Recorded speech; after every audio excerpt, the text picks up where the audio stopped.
여러분 안녕하세요. 쯔쌤입니다. 오늘은 5강 시장과 소비자 행동을 공부해 보실 차례인데요. 오늘 강의의 주인공은 바로 우리예요. 매일매일 소비를 하는 소비자들의 행동과 심리를 자세하게 들여다보고, 그리고 기업들이 이 소비자들을 사로잡기 위해서 어떤 방법들을 펼치는지 공부해 보실 차례입니다. 그럼 같이 시작해 볼까요? 자, 먼저 우리 교재로는 22페이지 펼쳐주시면 되고요. 가장 먼저 나오는 것이 1번 시장 접근 전략입니다. 이 시장 접근 전략에서는 먼저 엔소프라는 학자가 만든 엔소프 격자가 나오고 있는데요.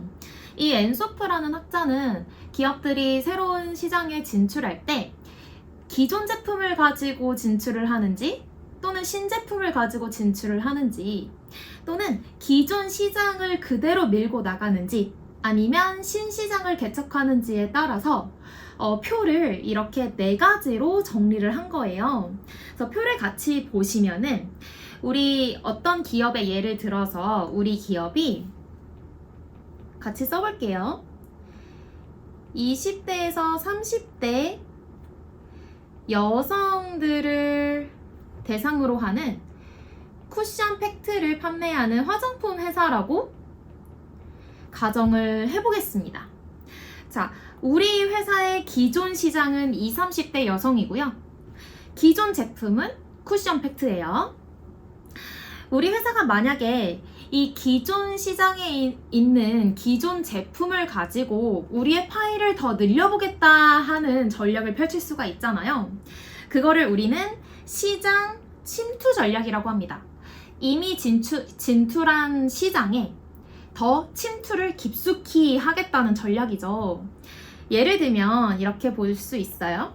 예를 들면 20, 30대 여성에게 쿠션 팩트를 계속 팔 거기는 한데 가격 할인을 더 많이 해준다든지 1+1 행사를 한다든지 요즘 인기가 많은 광고 모델을 섭외해서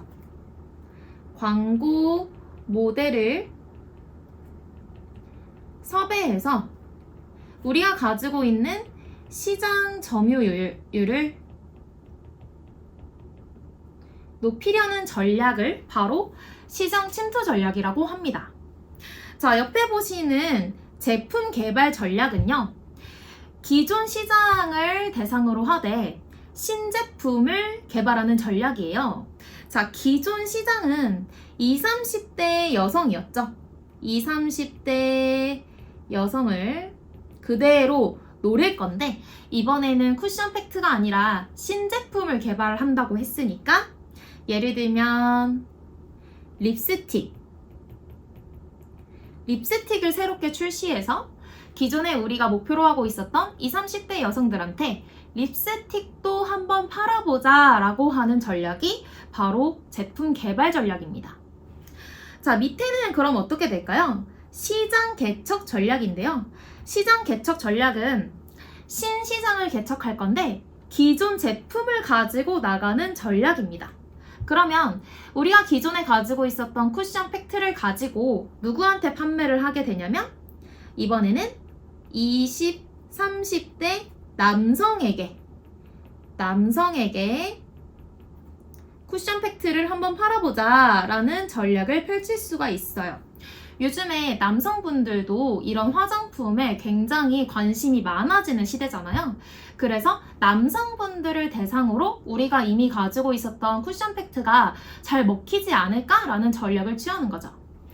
자, 마지막으로 다각화 전략인데요. 다각화 전략은 신시장의 신제품입니다.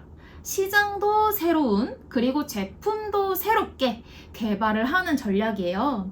예를 들어 보면 20, 30대 남성에게 립밤을 판매하는 전략이라고 보실 수 있겠습니다.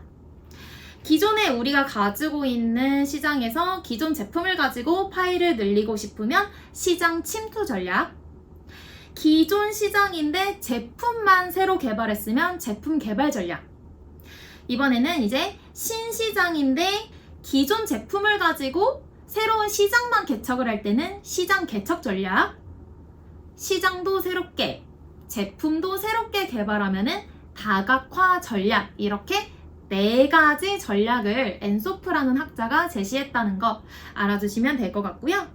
다음은 경영혁신 전략입니다. 이 경영혁신 전략에 제가 별표를 하나 쳐놨는데 최근에 굉장히 출제가 자주 되었던 부분이라서 여러분들이 꼭 외우고 계시면 좋을 것 같아서 별표를 쳐놨어요. 내용은 어렵지 않습니다.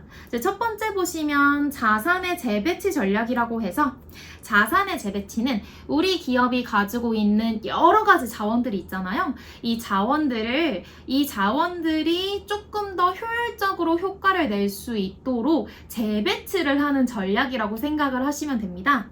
읽어보면 핵심 사업 강화 목적에 조직을 재설계한다든지 또는 우리 사람들도 다 인적 자원이잖아요. 직원들도 인적 자원이기 때문에 예를 들면 인적 자원들을 그 사람들이 잘하는 점, 장점과 단점을 다 파악해서 인적 자원을 적재적소에 배치하는 방법도 어떤 자산의 재배치 전략에 들어간다고 보시면 되겠습니다. 자, 두 번째는 다각화 전략인데요. 이 다각화 전략은 우리 방금 위에 엔소프 격자에서도 보셨듯이 다각화는 신시장의 신제품을 개척하는 전략입니다. 그래서 보시면 다각화를 통해서 새로운 유통라인을 개선하는 방법이 있다라고 제시를 하고 있는 거고, 세 번째 보시면 수직적 통합 전략입니다. 수직적 통합은 우리 지난 시간에 여러분들이 열심히 공부하셨었죠. 이 어떤 기업의 이윤을 높이기 위해서나 또는 우리가 진출한 시장에서 지위를 강화시키기 위해서 통합을 하는 방법인데요. 이 수직적 통합이라는 것 자체가 생도소소 사이에서 일어나는 통합이잖아요. 그래서 화살표가 오른쪽으로 가면 전방 통합, 화살표가 왼쪽으로 가면 후방 통합이라고 말씀드렸는데 우리 뒤에서 다시 나오니까 그때 가서 다시 한번 설명을 해드릴게요. 자, 네 번째는 자산 가치가 높은 브랜드 보유 전략입니다. 어떤 기업이 브랜드를 확장하는 경우에 마케팅 비용이 아예 신규 브랜드를 출시하는 것보다 훨씬 비용적인 면에서 적기 때문에 기존에 가지고 있는 브랜드를 중심으로 해서 제품을 개발한다든지 시장을 개발한다든지 하는 방법으로 나가는 거예요. 신시장에 신제품을 출시하는 다각화 전략의 경우에는 우리가 아무런 경험도 없고 사람들의 인식도 전혀 만들어지지 않은 상태이기 때문에 비용이 좀 더 높게 들어간다라고 보는 거죠. 그래서 자산 가치가 높은 브랜드를 보유하는 전략을 펼쳐야 된다라고 말을 하는 거예요. 자, 마지막으로 다섯 번째는 틈새 전략입니다. 자, 틈새를 노리는 거죠. 틈새. 특정 범위가 키워드입니다. 특정 범위에 특화함으로써 어떤 시장에서 중요한 경쟁적 우위를 얻는 방법이에요. 이렇게 5가지 경영혁신 전략을 보셨고요. 이 경영혁신 전략이 앞으로도 몇 번은 더 출제될 것 같아서 꼭 외워주시면 좋을 것 같아요. 자, 그리고 방금 말씀드렸던 수직적 통합을 여기 다시 한번 정리를 해놨습니다. 수직적 통합은 생도소소를 기준으로 한다. 우리 위에서 단순하게 일단 그림을 그려봤는데 소비자 쪽으로 갈수록 전방이고 생산자 쪽으로 갈수록 후방이었잖아요. 그래서 생산자가 도매상 업체를 통합하거나 도매상이 소매상 업체를 통합할 경우에는 전방 통합. 자, 반대로 소매상이 도매업체를 통합하거나 도매상이 생산업체를 통합하게 될 경우에는 후방 통합이라고 공부하셨습니다. 전방통합이나 후방통합 같은 경우에는 단독 문제로 출시되는 경우보다는 다른 문제를 이제 풀이를 하실 때 도움이 많이 되는 부분이기 때문에 제가 계속 이렇게 강조를 드리는 거예요. 자, 2번으로 넘어가 보겠습니다. 자, 2번부터는 본격적으로 소비자들의 행동에 대해서 우리가 공부를 해볼 거예요. 이제 우리가 주인공인 부분이기 때문에 여러분들이 좀 더 재미있게 공부를 하실 수 있을 거라고 저는 생각을 합니다. 자, 재미있게 한번 같이 공부해 볼게요. 자, 소비자 행동 절차를 먼저 그림으로 나타내 봤어요. 이제 그림으로 나타내 보시면 이 가운데 줄에 들어있는 문제 인식부터 구매 후 행동까지가 이 소비자들의 행동을 나타낸 거고요. 이 어떤 한 소비자의 이 소비자의 머릿속에서 일어나는, 그리고 이 소비자가 하는 행동을 보여주는 거고, 이 소비자라는 사람에게 이제 구매를 할 때 내부적인 요인도 영향을 미치고 외부적인 요인들도 영향을 미치는데요. 이제 내부적인 요인들 같은 경우에는 이 소비자가 가지고 있는 사회적인 요인, 문화적인 요인, 그리고 뭐 가족이나 뭐 친구들, 자기의 특수한 상황 같은 개인적인 요인들이 영향을 미칠 수가 있습니다. 플러스 본인의 이제 감정 안에서 일어나는 심리적인 요인들도 당연히 구매에 영향을 미치게 될 거고요. 근데 이제 외부적인 요인은 뭐냐면, 우리가 살아가고 있는 이 사회 속에서, 이 시장에서 수많은 기업들이 마케팅을 계속하고 있잖아요. 이 수많은 기업들이 시행을 하고 있는 마케팅 전략들을 외부적인 요인이라고 합니다. 그래서 이제 기업 입장에서 보면은 이 외부적인 요인들은 마케팅 요소들을 말을 하는 거기 때문에 기업 입장에서는 이 소비자들에게 영향을 미치는 외부적인 요인들은 기업이 통제를 할 수 있어요. 하지만 소비자들에게 영향을 미치는 내부적인 요인들은 기업이 쉽게 통제하기가 어렵습니다. 그래서 기업들은 이 마케팅 요소들을 어떻게 전략을 짜서 시행을 하느냐에 따라서 우리 기업의 성공과 실패가 결정된다라고 보시면 되는 거예요. 자, 그러면 이제 자세하게 한번 내려가서 볼게요.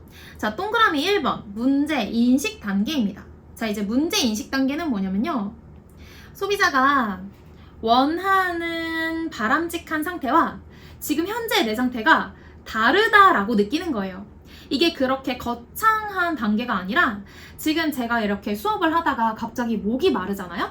그러면 그게 바로 문제 인식이에요. 나 목말라. 나 배고파. 나 좀 춥네. 가디건 하나 필요한 거 아닌가? 이렇게 생각을 하는 모든 게 다 문제 인식이에요. 그래서 보시면 문제 인식은 소비자가 실제 상태와 바람직한 상태 간의 차이를 지각해서 욕구를 느낀 단계입니다. 자, 예를 들어서 설명을 드리면 더 쉬워서 예를 들어서 설명을 드릴게요. 예를 들면, 목마르다. 커피 한잔 할까? 카페인이 필요하네. 라고 생각한 상태입니다. 자, 그래서 그 다음부터는 소비자가 어떤 단계에 가게 되냐면 정보를 막 탐색해요. 근데 이 정보를 탐색할 때는 우리가 일반적으로 정보 탐색할 때 사용하는 뭐 인터넷이나 뭐 서적만 이용하는 것이 정보 탐색이 아니라, 물론 걔네도 정보 탐색이지만 내부적으로 정보를 탐색할 수도 있어요. 내부 정보 탐색. 내부 정보 탐색은 내 머릿속에서 내 기억력에 의존해서 막 아이디어를 떠올리는 거죠. 이게 내부적인 정보 탐색입니다. 이제 외부적인 정보 탐색은 방금 말씀드렸듯이 인터넷에서 검색을 해본다든지, 주변의 전문가에게 물어본다든지, 친구한테 물어본다든지, 책을 찾아본다든지 하는 방식으로 정보를 탐색하는 걸 외부 정보 탐색이라고 하고요. 우리가 보통 커피 한잔 할까? 라고 생각할 때 외부 정보 탐색을 하진 않죠. 이제 머리를 막 굴려서 이 근처에서 어떤 커피 전문점들이 있었지? 라고 생각을 하게 돼요. 그래서 보니까 주변에 이제 갈 수 있는 카페 중에 스타벅스도 있고 투썸도 있고 메가커피도 있었어요. 이렇게 세 가지를 떠올렸습니다. 이게 정보 탐색이에요. 자, 세 번째는 이 떠오른 대안들을 평가합니다. 지금 스벅이랑 투썸이랑 메가를 떠올렸잖아요. 그러면 얘네들 중에서 뭐가 제일 좋을지를 평가를 하는 거예요. 쉽게 해서 제가 이제 점수로 나타내 볼게요. 10점 만점에 스벅은 이제 기억을 막 해봤더니 10점이야. 투썸은 8점이야. 메가는 9점이야. 이렇게 평가를 한다라는 거예요.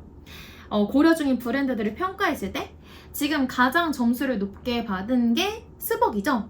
그러면 이제 다음 페이지로 넘어가서 네 번째 단계. 그럼 이제 구매 결정을 하게 되는 거예요. 가장 높은 점수를 받은 스벅으로 결정을 하게 되는 거죠. 그 다음에 마지막으로 구매 후 행동을 하게 되는데 구매 후 행동은 둘 중에 하나예요. 만족하거나 또는 불만족하거나 둘 중에 하나입니다. 만족을 하게 됐을 경우에는 이 브랜드에 대한 재구매가 이루어질 것이고 불만족했을 경우에는 다시는 가지 않거나 또는 컴플레인을 걸게 되는 결과가 발생을 하겠죠. 이게 바로 소비자 행동의 절차 단계를 일반화시켜서 나타낸 순서예요. 자, 이 다음부터는 관여도라는 굉장히 중요한 개념에 대해서 나오는데 먼저 이 관여도의 개념을 볼게요. 관여도는 여러분 나랑 얼마나 관련이 되어 있는가 그 정도를 관여도라고 해요. 같이 한번 써볼게요. 나와 얼마나 관련되어 있는가, 나한테 얼마나 중요하냐, 그 정도를 관여도라고 하는 거죠. 자, 제가 위에서 방금 커피를 예시로 들어드렸는데 커피 한 잔 사 먹을 때 우리가 막 정보 탐색을 인터넷도 하고 친구한테도 물어보고 전문가도 만나보고 하진 않잖아요. 그냥 어디 가지? 생각해보고 오케이 스벅, 나 오늘 스벅 갈래. 가서 뭐 먹지? 아메리카노. 이렇게 되게 쉽게 결정을 하게 되잖아요.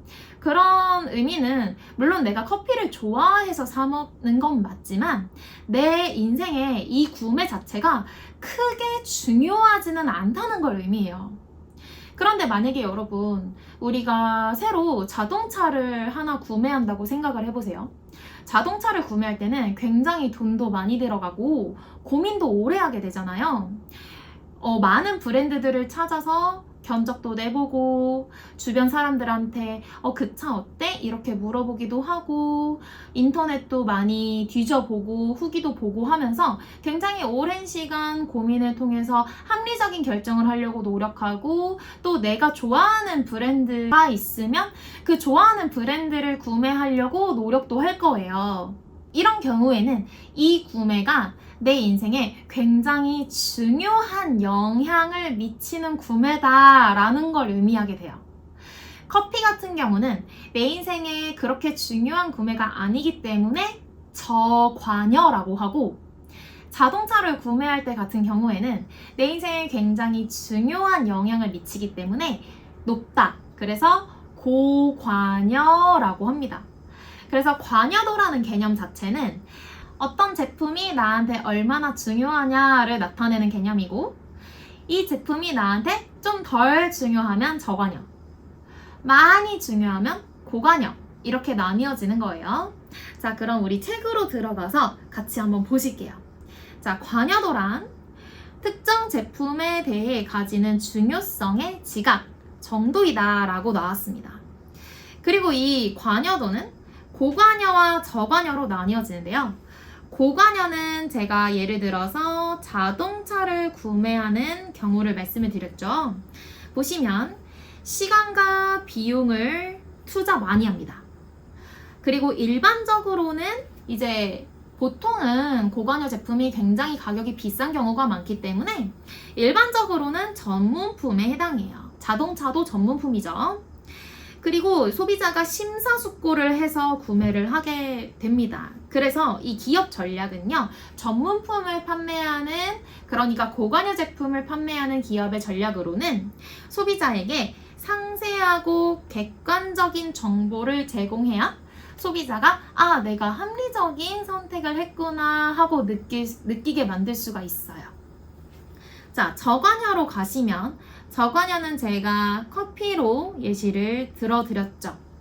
이 구매를 하는데 시간과 비용 투자가 적습니다.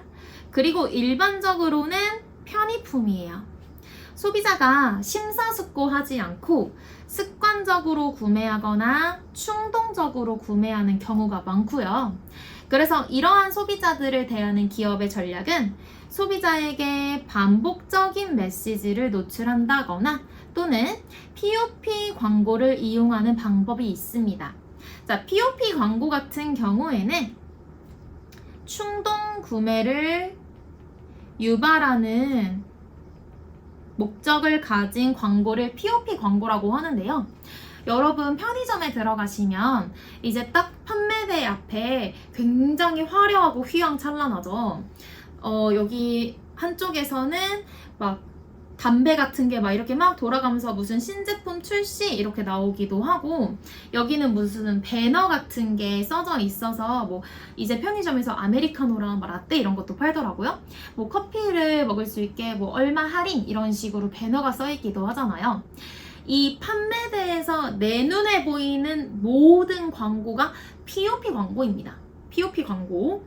그래서 이 POP 광고는 목적이 충동 구매를 유발하는 거예요. 소비자들의 이 시선을 현혹시켜가지고 한번 사볼까? 이렇게 생각을 하게 만드는 광고인 거죠. 그래서 이 POP 광고는 보통은 편의점에 있어요. 왜? 저관여 제품들을 대상으로 하기 때문이에요. 왜 그러냐면은 사람들은 일반적으로는 고관여 제품을 충동적으로 구매하지 않으니까. 자, 밑에 이제 내려가서 보겠습니다. 관여도와 소비자의 구매 행동을 분석을 한 부분인데요. 이제 소비자들이 그렇대요.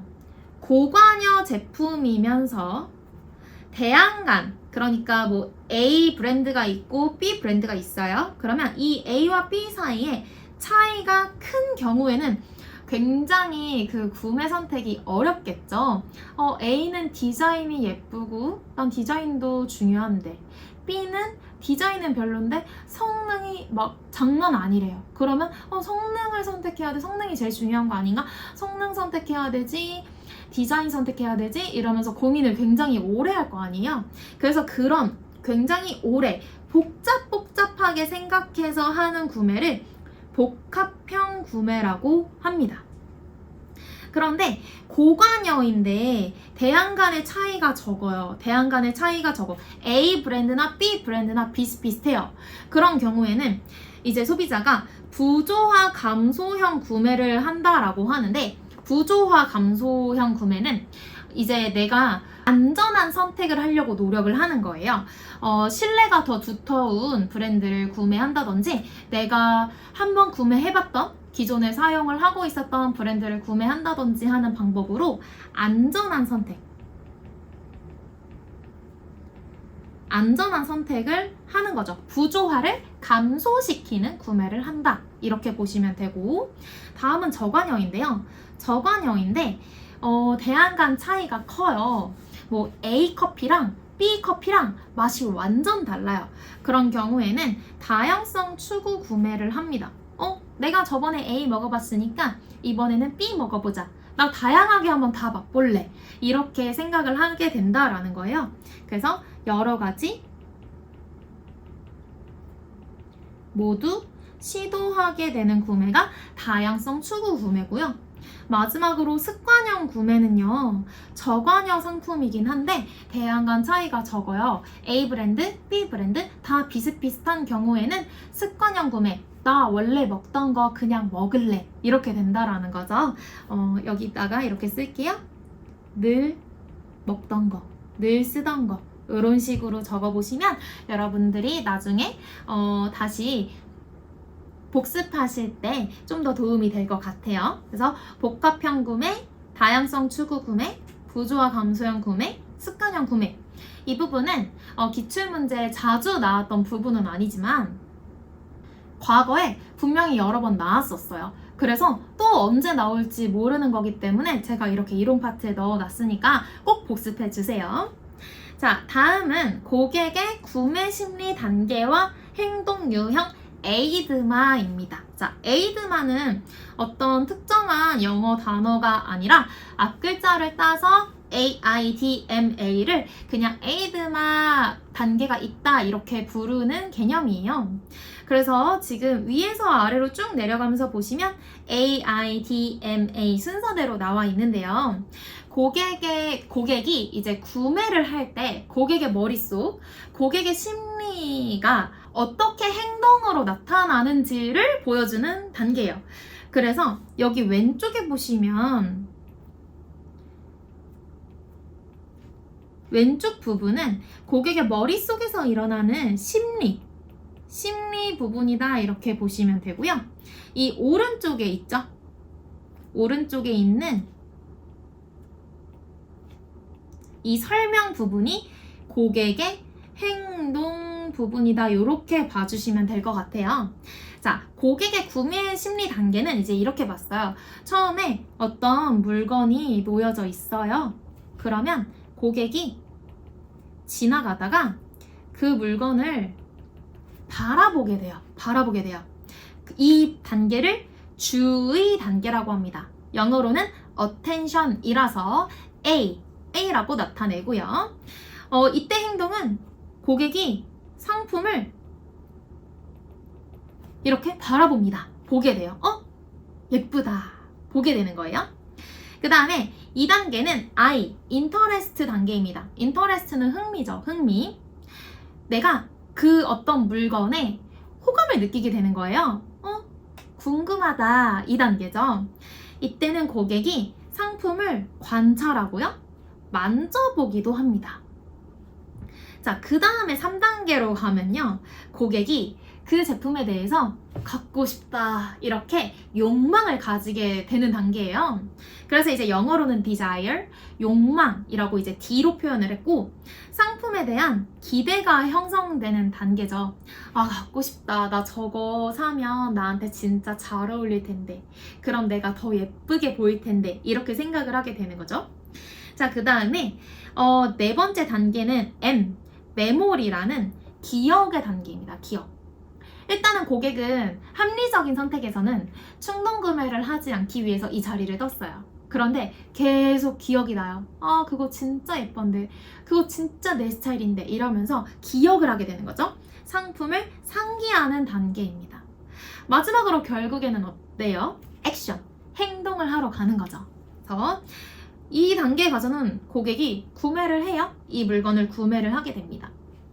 일반적인 소비자들의 합리적인 구매 행동을 이렇게 5가지 단계 AIDMA라는 5가지 단계로 나타낸 것이 바로 고객의 구매 심리 단계와 행동 유형 에이드마입니다. 이 고객의 행동을 나타내주는 단계가 꼭 이렇게 에이드마만 있는 것은 아니에요. 학자마다 고객의 행동을 3단계로 표현을 하기도 하고 5단계로 표현을 하기도 하고 7단계로 표현을 하기도 합니다. 고객의 행동을 어떻게 정의를 내리느냐에 따라서 달라지는 거기 때문에 문제에서 요구하는 개념을 여러분들이 떠올리실 수만 있으면 될 것 같아요. 자, 다음은 소비자의 정보 처리 과정 지각 단계라고 해서 최근에 정말 많이 출제됐던 부분이라 제가 빨간색으로 별표를 3개 쳤어요. 최근에 많이 나왔던 부분입니다. 다 형광펜 쳐볼게요. 지각적 경계, 지각적 방어, 지각적 조직화, 지각적 균형, 지각적 유출. 자, 이 애들은 왜 나온 거냐면 이 소비자들에게 끊임없이 새로운 정보들이 머릿속에 입력이 되고 있잖아요. 지금 여러분들도 제 강의를 보시면서 새로운 지식들을 끊임없이, 새로운 정보를 끊임없이 지금 머릿속에 학습을 하시고 계시잖아요. 그런데 이 소비자들이 새로운 정보를 받아들일 때 모든 정보를 객관적으로 있는 그대로 한꺼번에 다 받아들이기는 정말 쉽지 않아요. 만약에 그렇게 할 수 있다면 정말 머리가 터져버리겠죠. 이 소비자들이 어떤 새로운 정보들을 받아들일 때 머릿속에서 일반적으로 일어나는 어떤 경향성이 있는데 그것들을 여기다가 정리를 해놓은 거예요. 이제 첫 번째 보시면 첫 번째는 지각적 경계입니다. 경계. 이 지각적 경계는 제가 고관여랑 저관여를 가지고 설명을 드려볼게요. 나랑 관련이 많은 정보가 있고 나랑 관련이 적은 정보가 있을 때 이 둘을 나눕니다. 우리 뇌가 나눠요. 그래서 어떤 경계가 생기고 소비자는 나랑 관련이 높은 정보만 받아들이고 나랑 관련이 없는 정보는 무시하게 되는 경향이 있다는 거예요. 이게 바로 지각적 경계입니다. 지각적 경계. 관심이 있는 관련이 높은 정보에만 주의를 기울이는 경향이 있다. 지각적 경계. 자, 두 번째는 지각적 방어예요. 지각적 방어는 어떤 정보가 들어왔는데 내가 기존에 가지고 있었던 신념 체계랑 달라요. 그런 경우에 방어를 해요. 기존의 신념을 보호하기 위해 어떤 특정 자극이나 정보를 왜곡하게 되는 경향. 이걸 방어라고 합니다. 자, 세 번째는 지각적 조직화인데요. 지각적 조직화는 소비자가 받아들인 여러 가지 정보들을 통합해서 이해하는 메커니즘이에요. 만약에 A랑 비슷한 정보가 A, B, C, D, E가 들어왔다. 그럼 A, B, C, D, E를 하나로 퉁쳐서 묶어서 내가 기억을 하거나 이해를 하게 되는 메커니즘. 이게 바로 조직화입니다. 얘네를 조직을 만드는 거예요. 자, 통합하는 메커니즘. 자, 네 번째는 지각적 균형인데요. 소비자가 구매에 앞서서 기존의 신념과 일치하는 정보를 선택해서 걔를 받아들이는 경향이 있다. 이게 균형. 마지막으로 지각적 유추는 자극 자체보다는 자극과 관련된 주변의 단서들을 활용해서 추론을 하는 거예요. 자, 이게 좀 이해가 안 되는데 예를 들면 어떤 물건을 봤어요. 그래서 내가 이 물건을 구매를 하려고 하는데 사실 이 물건이 진짜로 품질이 좋을지 안 좋을지는 실제로 사용해 보기 전에는 쉽게 알 수 있는 부분은 아니잖아요. 그런데 이 물건의 가격이 굉장히 높은 경우에 가격이 비싸니까 품질이 좋을 거야 라고 추론을 하게 되는 현상. 품질 자체를 보는 게 아니라 가격을 보고 품질을 추측하는 현상. 이걸 바로 지각적 유추라고 합니다. 그리고 제가 방금 말씀드린 그 예시를 가격 품질 연상이라는 개념으로 부르기도 해요. 가격과 품질을 연결지어서 추론을 하는 경향이 있다는 거죠. 자, 다음은 고객의 만족을 결정하는 요소입니다. 자, 첫 번째는 공정성 이론입니다. 이 공정성 이론은요, 제가 옆에다가 같이 그림을 그리면서 설명을 드려볼게요. 이제 나라는 사람이 있어요. 그리고 똑같은 물건을 산 친구가 있습니다. 자, 나라는 사람이 어떤 물건을 사기 위해서 들인 시간이나 비용이 있을 거잖아요. 그거를 우리가 투입이라는 개념으로 설명을 해볼 거예요. 그리고 그 물건을 구매함으로써 내가 얻게 된 여러 가지 효용을 산출이라고 해보겠습니다. 그리고 이 물건을 친구도 마찬가지로 어떤 비용이나 시간을 들여서 얻은 효용이 똑같이 있을 거예요. 나는 친구의 투입 대비 산출과 나의 투입 대비 산출을 비교합니다. 비교해서 이 값이 크면 만족하고요. 이 값이 작으면, 나의 값이 친구의 값보다 작으면 불만족한다라고 하게 돼요. 이게 바로 공정성 이론입니다. 나의 투입 대비 산출값이 크면 클수록 잘 샀어.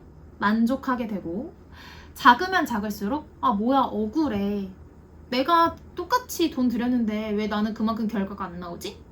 이렇게 불만족하게 된다라고 설명을 하는 게 바로 공정성 이론이에요. 키워드는 투입 대비 산출, 클수록 만족. 요 정도만 기억해 주셔도 괜찮을 것 같고요. 두 번째는 기대 일치 불일치 이론입니다. 자, 기대 일치 불일치 이론은 뭐냐면, 우리가 어떤 제품을 구매하기 전에 먼저 저 제품을 사면 얼마나 좋을까? 라는 기대를 하게 되고, 실제로 구매를 한 뒤에 느끼는 만족도, 결과값이 있을 거예요. 이 구매를 기준으로 해서 구매하기 전에 내 머릿속에 있는 기대, 그리고 구매를 하고 나서의 결과를 비교하게 됩니다. 이 두 개를 비교하게 돼요. 그래서 기대했던 게 결과보다 작으면 결과가 더 크다는 거잖아요. 그러면 이 구매에 대해서 만족하게 돼요. 기대보다 훨씬 좋잖아. 이렇게 만족을 하게 되는데, 기대가 반대로 결과보다 큰 경우, 결과가 훨씬 적은 거죠. 이러면은 내 기대보다 너무 못하다 라고 하면서 불만족하게 되는 경향이 있다라는 게 바로 기대 일치 불일치 이론입니다. 그래서 읽어보시면, 과거의 경험을 통해 형성한 기대와 성과의 차이에 의해서 만족과 불만족이 형성된다라고 하고요. 고객의 기대는 구전 커뮤니케이션. 자, 구전 커뮤니케이션은 말로 전해지는 커뮤니케이션, 대화라는 거예요. 다른 사람들의 의견이나 소문 같은 것들에 영향을 받기도 하고, 고객의 기대는 자신이 이 물건이 더 많이 필요할수록 더 큰 경향이 있다라고 하기도 합니다. 여기까지가 이제 일치 불일치 이론이었고, 넘어가시면 인지 부조화 이론이 나옵니다. 자, 인지 부조화 이론은 그대로 한번 읽어볼게요. 소비자는 자신의 신념이나 태도나 행동 간에 일관성을 유지하려는 경향이 있대요. 그렇죠. 내가 믿고 있는 이 신념이 쉽게 바뀌지는 않아요. 모든 사람들이 그렇죠.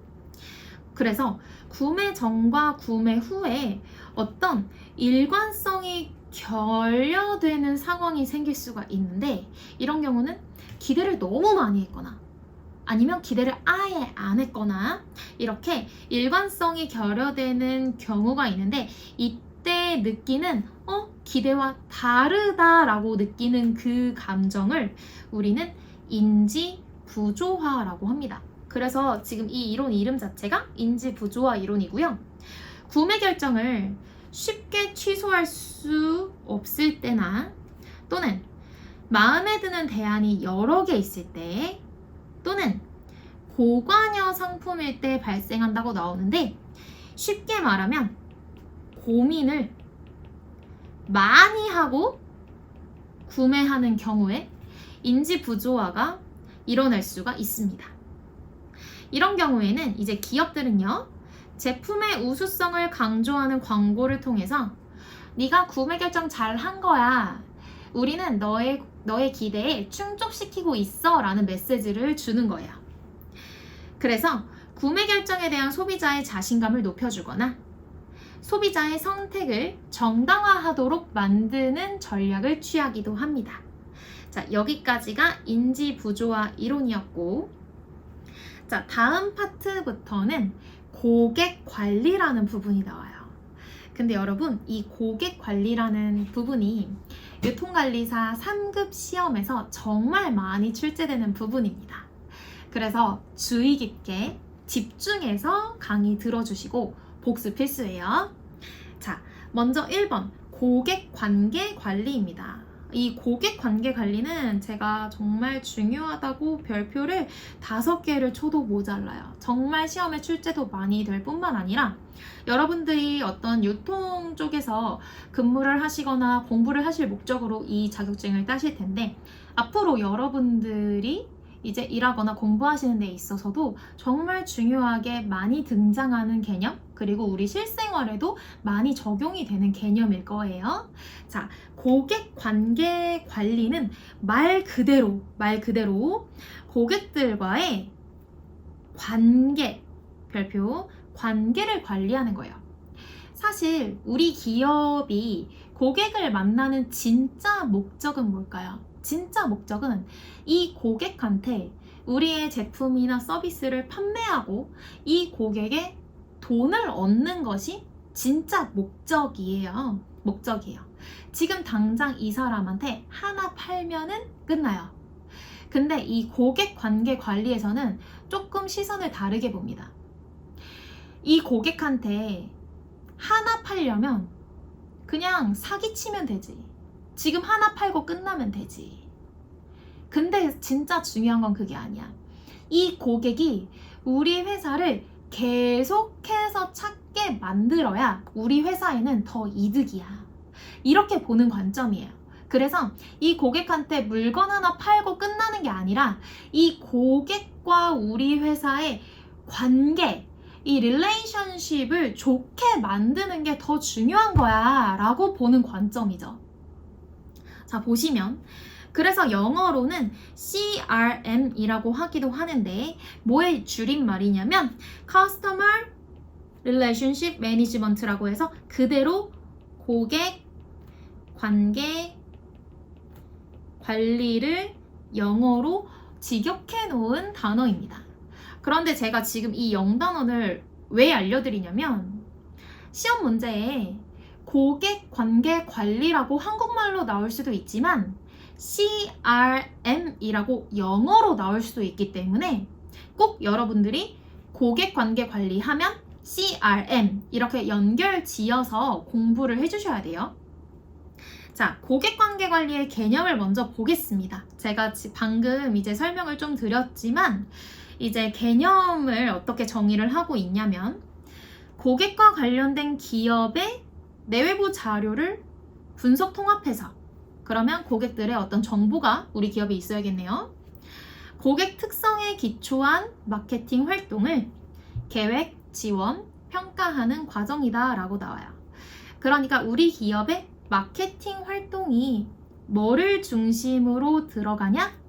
고객 특성에 기초한 고객에 대한 정보를 중심으로 돌아가게 만들 것이다 라는 개념이죠. 자, 특징을 보겠습니다. 특징 다 중요하니까 형광펜 치셔야 돼요. 고객을 단순 구매자가 아닌 공동 참여자 또는 우리 기업의 능동적 파트너이다 라고 인식합니다. 파트너다. 두 번째, 고객과 판매원의 쌍방향 의사소통을 중시한다 라고 하는데 쌍방향 의사소통의 반대말은 단방향 의사소통입니다. 한쪽만 말하는 게 단방향 의사소통이죠. 판매원이 설명만 하고 판매하고 끝나는 게 아니라 고객, 너도 말해. 고객의 의견을 들어보고 고객의 정보를 수집하고 이 고객의 정보에 알맞은 마케팅 활동을 펼치는 것. 이게 바로 쌍방향 의사소통입니다. 그러려면 우리 직원과 고객이 대화를 해야 되잖아요. 그래서 나오는 연결되는 개념이 바로 1대1, 한 사람 대 한 사람 마케팅이라는 개념이고요. 연결 지어주셔야 돼요. 이런 기업은요, 시장 점유율보다 고객 점유율을 중시합니다.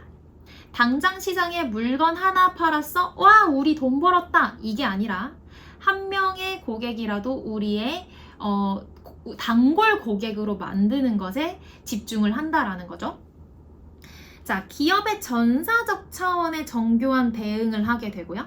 전사적 차원이라는 거는 마케팅 부서뿐만 아니라 생산부서, 인적자원관리부서, 재무부서 전체적인 기업이 고객 관계를 관리하는 데에 초점을 두게 된다라는 개념이에요.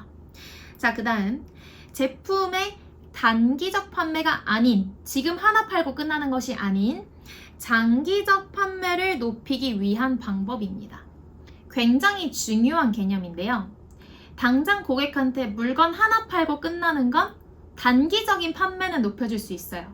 그런데 이 고객이 우리 회사에 또 올까 말까는 모르죠. 그러면 장기적인 판매는 모르는 거예요. 예측이 안 돼요. 근데 이 고객한테 물건 하나를 그냥 퍼줬어요. 대신에 이 고객이 우리 회사에 단골이 돼서 더 많이 올 것 같아요. 그러면 지금 당장은 손해를 보는 것 같지만 단골 고객을 만들었기 때문에 장기적으로는 매출이 증가할 거야 라고 추측을 할 수가 있습니다. 그래서 이 고객 관계 관리는 단기적 매출 증대에는 관심이 없어요. 장기적인 매출 증대에 관심을 가지게 됩니다. 자, 마지막으로 신규 고객을 만드는 것은 관심이 없고 기존 고객 강화, 기존 고객을 단골 고객으로 만드는 것에 초점을 둔 방법입니다. 우리 지금 고객 관계 관리 CRM 하고 있습니다. 자, 이 CRM의 과정은요. 먼저 고객이 선별이 돼요. 고객이 선별되는 단계는 잠재 고객일 때. 어쨌든 고객을 한번 끌어모아야죠. 그 다음에 고객을 획득하게 되면은 이 고객은 우리의 기존 고객이 됩니다. 그 다음 단계가 중요한데요. 그 다음 단계, 고객 강화 단계와 고객 유지 단계에서 이 기존 고객이 우리 회사를 다시 찾게끔 하도록 단골 고객으로 만드는 단계가 되는 거고, 이 단골 고객을 다른 말로 상용 고객이라고도 합니다. 그리고 마지막으로는 이 고객이 우리 회사의 능동적인 파트너로까지 성장을 하게 되는데, 2단계까지 가면은요, 이 고객은 충성 고객이 돼요. 충성 고객. 우리가 고객 관계 관리 전략을 펼치는 가장 중요한 이유는 충성 고객을 만들어서 우리 회사의 장기적인 매출 증대를 시키는 거죠. 자, 그래서 이 고객 관계 관리 단계에서는 고객을 강화시키고 고객을 유지시키는, 그러니까 기존 고객을 단골 고객으로 만드는 이 단계가 가장 중요한 단계라고 보실 수가 있습니다. 자, 다음으로 이 고객관계 관리와 관련된 법칙 중에 파레토 법칙이 있는데요. 이 파레토 법칙은 8대2 법칙 또는 2대8 법칙이라고 표현을 하기도 해요. 이거는 상위 20%의 고객이 전체 매출액의 80%를 차지한다. 그런 법칙이 있기 때문에 우리는 상위 20%의 충성 고객에게 더 집중을 해야 된다라고 설명을 할 수 있는 근거가 되는 거죠. 자, 상위 20%의 고객이 전체 매출의 80%를 차지하니까 20%한테 집중하자, 이런 겁니다. 자, 다섯 번째는 RFM 분석법이라고 해서, 이거는 어떤 고객이 우리 회사에 얼마나 가치가 있는지를 평가하는 데에 사용이 되는 방법인데요. RFM도 똑같이 앞글자 따서 영어를 줄인 말이에요. 그래서 R 보시면 recency라고 해서, recency는 최근성입니다. 자, 최근성은 얼마나 최근에 이 고객이 우리 제품을 구매했는가를 보는 거예요. 자, 그 다음에 두 번째는 frequency라고 해서, frequency는 빈도입니다. 빈도. 얼마나 자주 이 고객이 우리 제품을 구매했는지를 보는 거고요. 마지막으로 monetary value. 자, monetary니까 money랑 관련이 되어 있겠죠. 얼마나 큰 금액을 구매했는가, 이 세 가지를 통해서 이 고객이 우리 기업에 얼마나 가치 있는 고객인가를 판단하겠다라는 방법이에요. RFM. R은 recency, F는 frequency, 그 다음에 M은 monetary value. 이 세 가지를 통해서 보겠다는 거죠. 자, 마지막으로 고객 생애 가치라는 개념이 나오는데 중요합니다. 자, 고객 생애 가치. 자, 생애는 어떤 인생을 말을 하는 거잖아요. 고객, 한 명의 고객이 자기의 인생 전체 동안에 우리 회사에다가 주는 이익을 현재 가치로 나타낸 것이 바로 고객 생애 가치입니다. 한 고객의 인생 동안 우리 회사한테 줄 수 있는 이익을 현재 가치로 나타낸 것. 이걸 고객 생애 가치라고 하고요.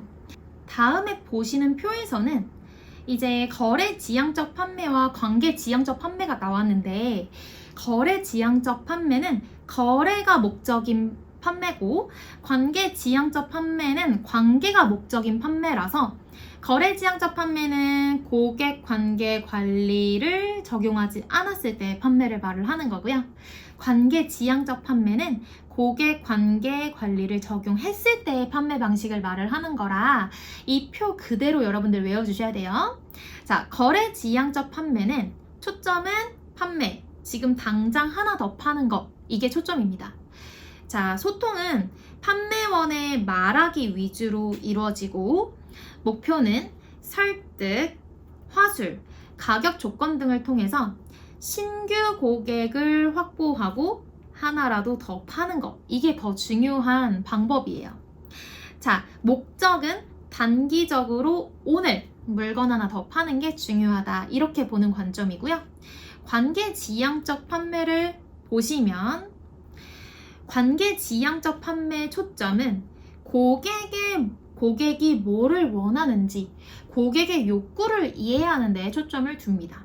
그래서 판매원이 말을 하는 것보다는 고객의 의견을 듣는 것을 더 중시해요. 경청이 정말 중요하죠. 그래서 목표는 뭐냐면 소비자와 우리 회사 간에 신뢰를 쌓고, 그리고 신속한 반응을 통해서 장기적인 관계를 형성하는 데에 초점을 둡니다. 그래서 결론적으로는 뭐냐? 장기적인 매출 확보를 노리는 방법이죠. 자, 이제 밑에 내려가시면 기업 고객 간 관계 발전 모형이라는 부분이 나오는데, 위에서 보셨던 내용이랑 비슷할 거예요. 자, 잠재 고객을 먼저 보시면, 잠재 고객은 우리 회사에 올 수 있지만 아직 구매 경험이 없는 잠재적인 고객이다 해서 잠재 고객이라 부르고, 한 번이라도 구매를 하게 되면 고객이 됩니다. 한 번이라도 구매를 하면 고객. 자, 지속적으로 반복적으로 구매를 하게 되면 단골 고객, 다른 말로는 충성 고객 또는 상용 고객이라고 부른다고도 말씀드렸죠. 자, 그 다음에 다른 사람에게 우리 브랜드를 추천하는, 막 좋은 소문도 내주고 야 이거 진짜 좋아 한번 사봐 라고 하는 고객도 있잖아요. 그런 사람은 옹호자가 되고요. 기업의 의사결정에 참여하고 함께 이익을 나누는, 예를 들어 우리 회사의 주식을 구매한 주주 같은 경우는 동반자 관계라고 부르기도 합니다. 그런데 이제 우리 회사가 제일 싫어하는 고객은 뭐냐면 다시는 우리 브랜드를 찾지 않는 이탈 고객이에요. 자, 그러면 이 이탈 고객을 어떻게 관리해야 되냐를 이제 오른쪽에서 설명을 하고 있는데요. 기본적으로는 이탈 고객이 발생하지 않도록 우리가 여러 가지 노력을 해야겠죠. 마케팅 전략도 펼치고 노력을 해야겠죠. 그런데 아직 완전히 벗어나지는 않았더라도 어느 정도 이용률이 떨어진 고객도 관리를 해야 된다라고 합니다. 오랫동안 어떤 브랜드를, 어떤 쇼핑몰을 찾지 않는 경우에는, 저 같은 경우에는 뭐 오랫동안 장기 미이용 고객입니다 라고 하시면서 쿠폰을 보내주거나 그런 방법을 쓰기도 하시더라고요. 그래서 목적은 뭐냐면 고객 이탈률 제로 문화를 만들자. 고객 이탈률을 빵 퍼센트로 만들어 보자. 이런 문화를 형성하는 것이 중요하고, 그리고 휴면 고객, 다시는 우리를 찾지 않는 휴면 고객의 정보를 활용해서 쿠폰을 준다거나 어떤 사은품을 준다는 방식을 통해 다시 기존 고객으로 바꾸는 노력도 해볼 수 있지 않을까를 설명하고 있습니다. 자, 다음 페이지로 넘어가 볼게요. 자, 다음 페이지 보시면 고객 접점 관리라는 개념이 나오네요. 이것도 중요합니다. 고객 접점 관리. 자, 접점이라는 단어는 우리가 언제 쓰냐면 접점은 접하는 또는 만나게 되는 점을 접점이라고 하잖아요. 그러니까 고객과 우리 회사의 판매원이 만나는 지점, 이걸 고객 접점이라고 하고 이 지점을 관리하는 게 중요하다라고 말하는 개념이에요. 영어로는 MOT, Moment of Truth라고 해가지고 이거 되게 중요합니다.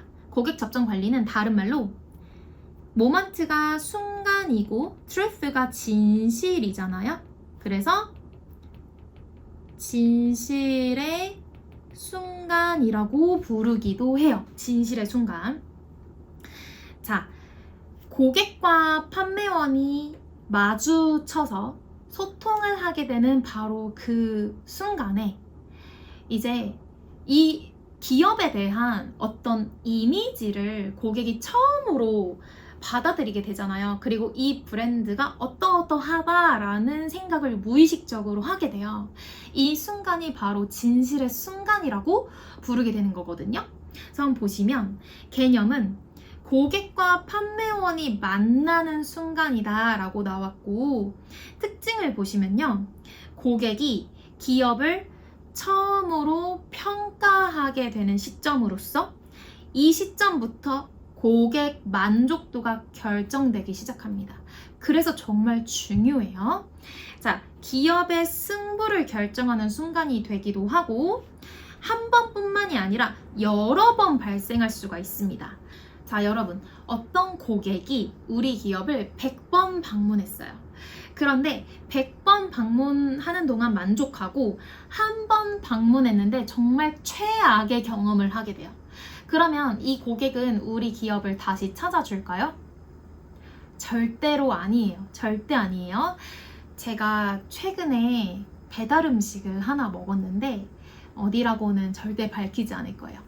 배달 음식을 먹었는데 먹는 동안에 조금 상상하기 싫은 이물질이 나왔어요. 이물질이 나왔는데 그동안에 제가 여러 번 배달을 시켜 먹었던 맛집이거든요. 근데 이 이물질이 나오는 그 순간 한 번 때문에 다시는 이 집에서 배달을 시켜 먹지 않게 됐어요. 고객의 만족도는 100번 잘했는데 한 번 못했다고 해서 뭐 100번 좋았으니까 한 번 못했으니까 99점 이렇게 평가가 안 돼요. 그래서 곱셈 법칙으로 평가가 된다라는 말은 뭐냐면 100번 잘해도 한 번 못하면 빵점이 돼버린다라는 거죠. 빵점이에요. 그래서 100 빼기 1은 99.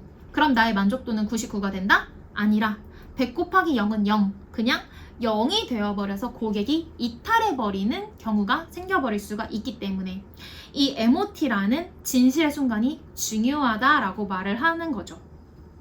자, 그러면 이 기업의 전략으로는 어때요? 이 기업은 어떤 전략을 펼쳐야 되냐면 결국에는 여러분 우리 브랜드의 제품을 설명해주고 고객과 직접 맞닥뜨리는 그 직원이 가장 중요하잖아요. 이 진실의 순간에서는.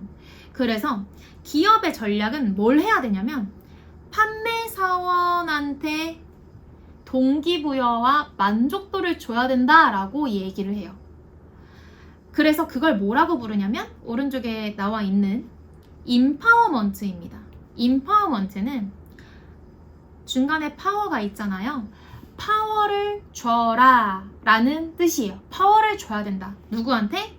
판매원에게. 판매원한테 결정할 수 있는 파워를 줘라. 이게 바로 임파워먼트입니다. 보시면 판매원에게 판매와 관련된 의사결정을 할 수 있는 권한을 부여해라 라는 전략이고요. 현장에서 고객과 만나고 있는 진실의 순간, 그 현장에서 판매원이 직접 문제를 해결할 수 있게끔 해야 된다라는 거죠. 그래서 판매원의 업무 자율성을 중요시하는 개념이고, 결국에는 이렇게 되면요, 판매원은 내가 스스로 우리 회사의 의사결정을 하는 중요한 인물이야 라고 생각을 하게 되기 때문에 판매원은 동기부여가 되고 플러스 고객은 만족하게 됩니다. 그래서 인파워먼트가 중요한 개념이 되고요. 고객 접점별로 발생할 수 있는 상황을 판매원이 직접 관리하게 해주는 거예요. 자, 이제 왼쪽에 보시면 고객의 구매 심리 단계라고 해서 여기서는 7단계로 나누어서 보고 있습니다. 주의, 흥미, 연상, 욕망, 비교, 신뢰, 결정, 구매 결정까지 7단계로 보고 있고, 이 7단계 동안에 판매원이 어떻게 해야 된다라는 걸 제시하고 있어요. 자, 고객이 어떤 제품에 주의를 하는 단계에서는 판매원은 고객을 단순히 바라보고 대기합니다. 왜냐하면 단순히 그냥 주의만 하고 있는데 판매원이 막 쫓아와가지고 어머 고객님 관심 있으세요? 막 이러면서 너무 과한 관심을 주면 고객이 오히려 부담스러워서 떠나버릴 수가 있거든요. 그래서 주의 단계에서는 판매원은 고객을 바라보고 대기합니다.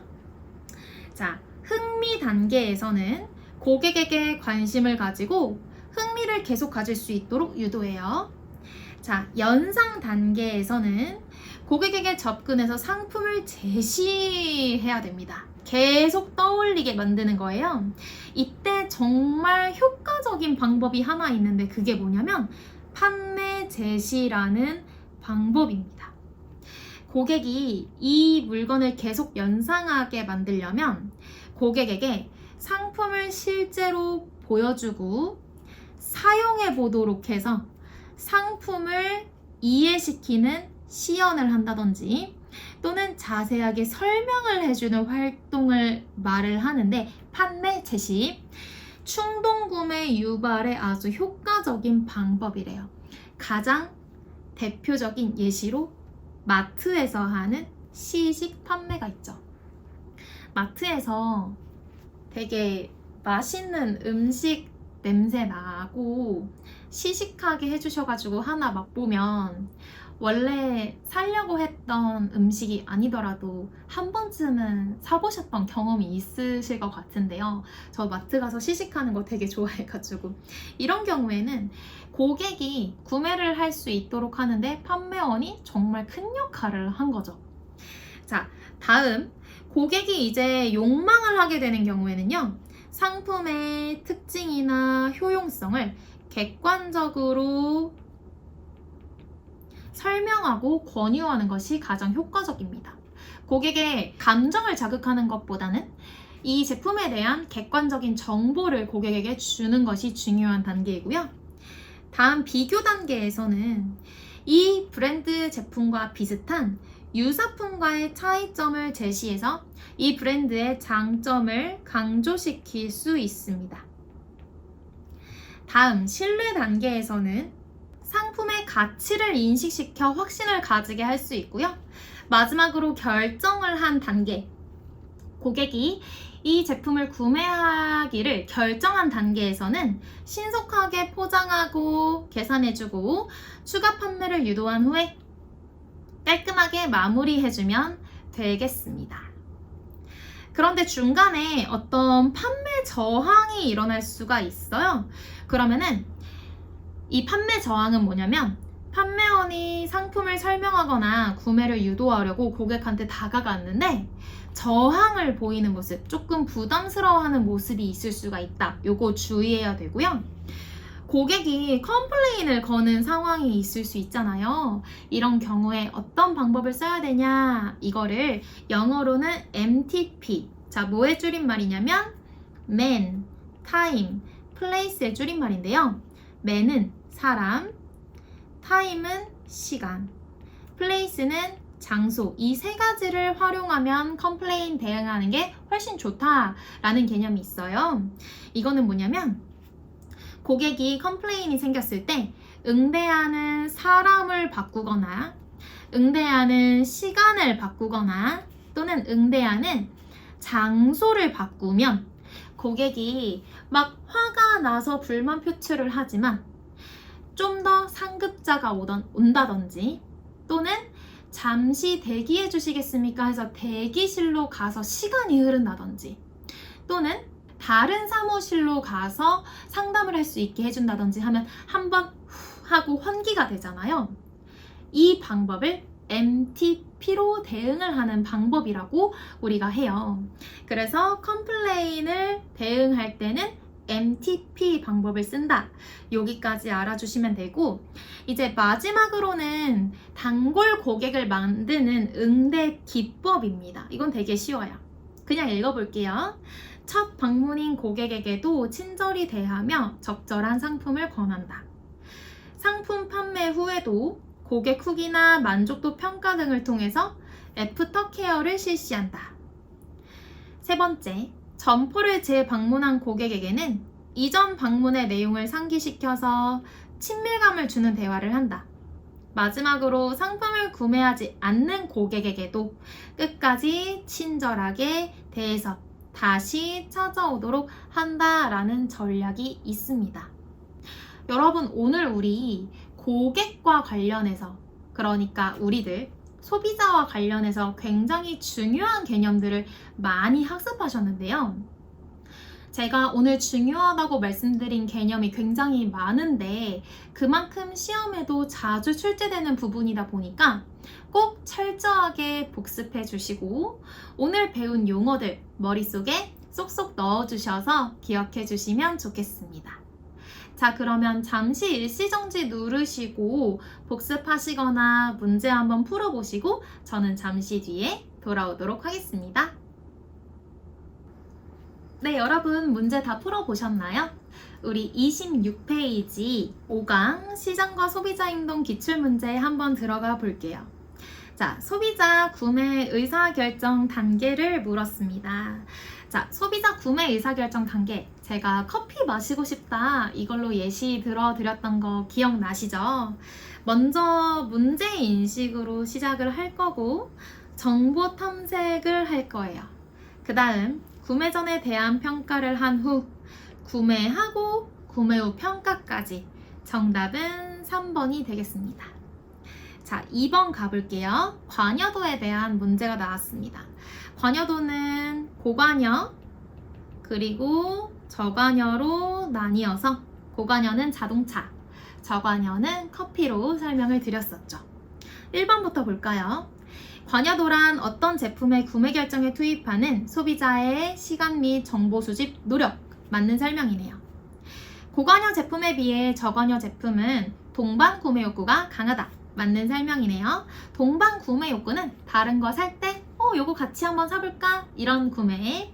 자, 그 다음 저관여 제품의 경우 적은 정보로도 짧은 시간 내에 구매 결정이 가능하죠.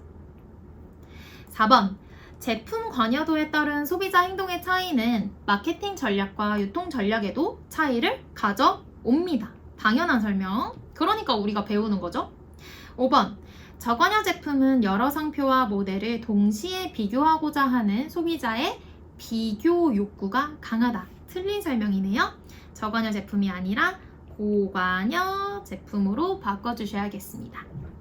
자, 3번입니다. 소비자가 관심이 있거나 자기의 욕구와 관련된 자극에는 주의를 기울이고 그렇지 않은 자극에는 주의를 기울이지 않는 지각의 유형. 자, 관련이 있는 정보, 관련이 없는 정보 나눠서 이 나눈 걸 뭐라 그랬죠? 경계라고 했죠? 그래서 정답은 4번 지각적 경계가 되겠습니다. 자, 다음은 4번입니다. 고객 생애 가치를 물었네요. 고객 생애 가치. 자, 1번 고객 생애 가치는 인터넷 쇼핑몰보다는 백화점을 이용하는 고객들을 평가하는 데 용이하다. 이건 틀린 설명이죠. 인터넷 쇼핑몰이나 백화점이나 구별이 되어 있지 않습니다. 자, 2번 고객 생애 가치는 RFM, recency, frequency, monetary 분석을 통해서 고객의 기업 기여도를 측정할 수 있다라고 했는데 이 RFM 방법은 고객의 가치를 측정하는 방법이었지 고객 생애 가치와 연관이 되어 있지는 않습니다. 이것도 틀린 설명. 자, 3번 보시죠. 고객 생애 가치는 고객과의 관계를 통해서 기업에게 기여하는 미래 수익을 현재 가치로 환산한 금액이다. 요게 맞는 설명이네요. 이게 바로 개념이었죠. 자, 고객 생애 가치는 고객의 점유율에 기반해서 정확히 측정할 수 있다. 틀린 설명입니다. 고객이 평생 동안 우리 기업한테 쓸 가치를 정확히 측정할 수 있을까요? 정말 어렵겠죠. 자, 5번. 고객 생애 가치는 시간이 지날수록 고객의 이탈률과 선형적 비례관계를 보인다라고 하는데 선형적이 아니라 선형적은 비례관계를 말을 하는 거거든요. 반대로 반비례 관계를 보인다라고 고쳐주셔야 맞는 설명이 되겠습니다. 그래서 정답은 3번이 되겠습니다. 마지막으로 5번입니다. 소비자가 구매 결정에 대한 평가를 통해 만족과 불만족을 느끼는 과정을 설명하는 공정성 이론에 대한 설명으로 옳지 않은 것을 물었습니다. 자, 1번. 투입 대비 산출의 개념을 사용한다. 맞는 설명이죠. 자, 2번. 자신의 투입 대비 산출 비율을 비교 대상의 투입 대비 산출 비율과 비교했을 때 자신의 값이 높을수록 만족한다. 맞는 설명이네요. 3번. 투입 요소는 교환 과정에 소요되는 제품과 서비스의 성과, 시간 절약, 보상 등이 있다라고 나오는데 성과, 시간 절약, 보상 같은 경우는 투입이 아니라 결과, 산출 요소라고 볼 수 있습니다. 그래서 정답은 3번이 되고요. 여러분 오늘도 이렇게 열심히 공부해 주시고 너무 대단하세요. 앞으로도 얼마 남지 않았거든요. 끝까지 저랑 열심히 공부하셔서 이번 유통관리사 3급 자격증 꼭 따보도록 하겠습니다. 그럼 우리는 다음 시간에 뵐게요. 감사합니다.